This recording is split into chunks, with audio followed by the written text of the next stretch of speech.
Welcome to episode 16 of the Metamagix Monster Manual and a continuation of the Dead by Daylight chapter. Today's episode is going to talk about how you should run the Ghostface in DnD 5e. The Ghostface's stat block is centered around the concept of stealth and applying vulnerabilities to his victims. As always, a link to the stat block can be found in the description below, where it will take you to my Twitter or my Discord, where you can find a downloadable picture for free. So without further delay, let's just jump right into it. So this is the Ghostface, and to begin, the Ghostface is classified as a medium humanoid with the chaotic evil tag, same as all of the other killers. He has an armor class of 100 hit points and a movement speed of 35 feet. For the stat array, the only special stat here is the 18 dexterity, as he is a very fast and stealthy killer. The rest of the stats are pretty nominal, around 14 to 12. For the damage immunities, he has immunity to bludgeoning, piercing, and slashing from non-magical attacks, but could be toned down to a resistance if your party is low on magic. He has a passive perception of 12, speaks 0 languages, and is a challenge rating of 6. Now we're going to jump into some gameplay and talk about his unique abilities and action.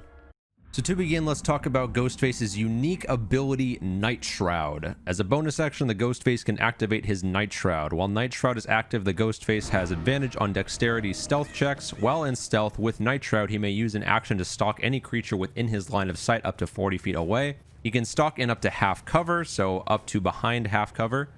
Successfully stalking a creature in this way while remaining undetected causes the creature to become vulnerable to damage from the Ghostface's attacks for the next minute. A creature's successful perception check contested against the Ghostface's stealth check reveals him, and he cannot activate Night Shroud for the next 30 seconds, so it'll go away if he is found out. Your goal with this ability is to apply the vulnerable status effect to as many of the player characters as possible before going in for the chase, ideally, as being found out will cause this ability to be unusable for a good amount of time. So for his first unique perk, there's I'm All Ears.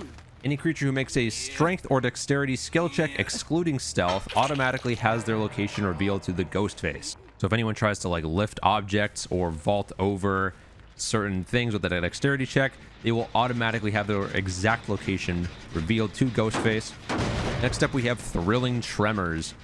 When the Ghostface reduces a creature to 0 hit points, Night Shroud is automatically activated. So if you are found out and you are able to quickly knock down a creature to 0 hit points, Thrilling Tremors will activate and you will go back into a much easier stealth mode. And finally, we have Furtive Chase. At the start of the encounter, the Ghostface becomes obsessed with one player, Obsession Mechanic. Landing successful attacks on the Obsession grants the Ghostface an additional +1 bonus to all dexterity stealth checks. This ability stacks up to 3 times.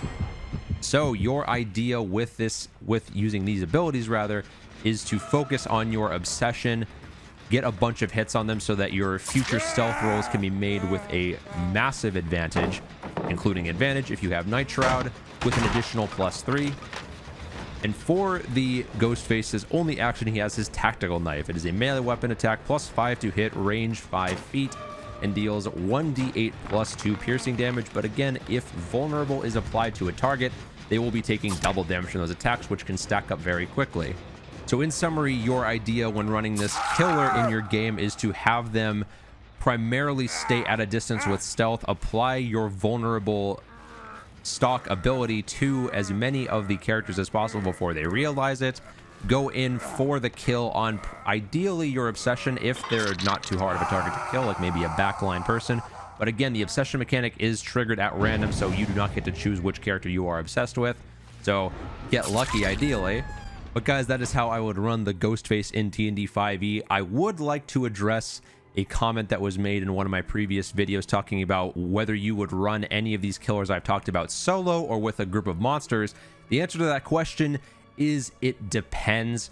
You have to decide whether or not your own party is strong enough for the encounter, and then you can make adjustments based on how well they're already able to take on previous challenges in your game.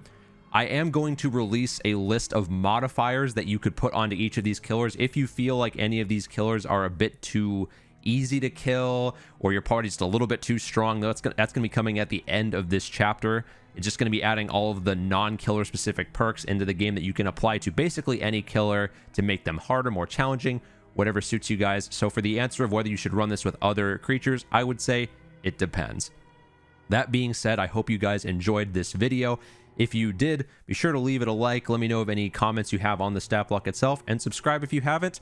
We are day 3 of the 10 days of daily uploads for this series. I have a lot of more of these coming, so be sure to subscribe and not miss a single video. But until next time, guys, have fun, stay safe, and as always, happy gaming.